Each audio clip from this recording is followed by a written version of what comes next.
Good evening, everyone. My name is Wally Watkins, and I'm going to be creating a video for tonight for you for the Introduction to Educational Technology class at Loyola University.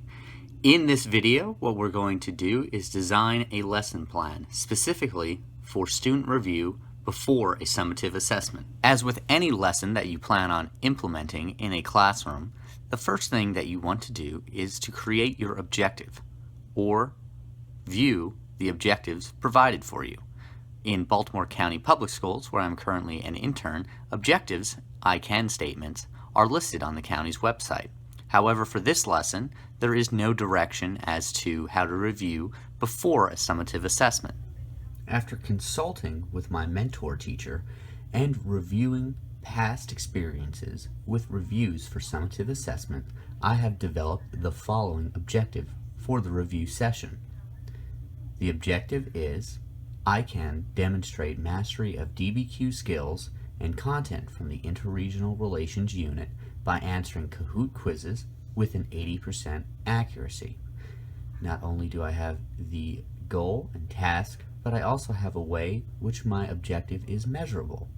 This will allow to assess whether or not my lesson effectively achieved the objective.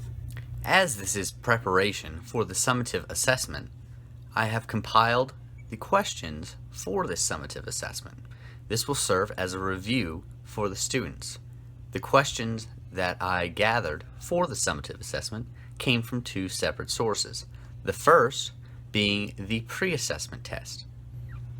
The second source of questions for the summative assessment came from reviewing the lessons that we covered in class. I also reviewed some of the formative assessments that were given and completed by students during the unit.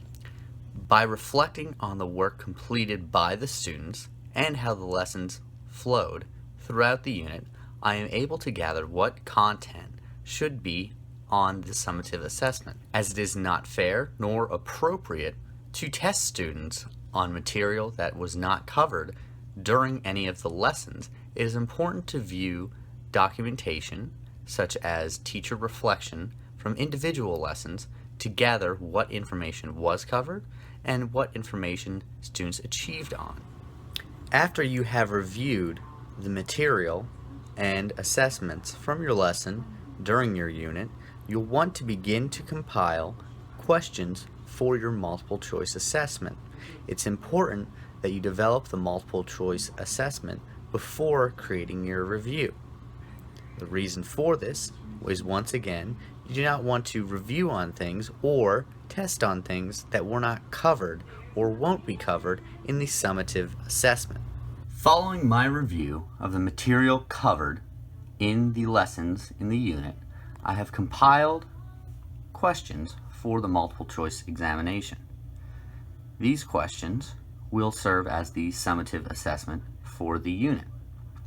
For the review, I will change some of the questions, but still include the principles and the answers as the material covered in the review.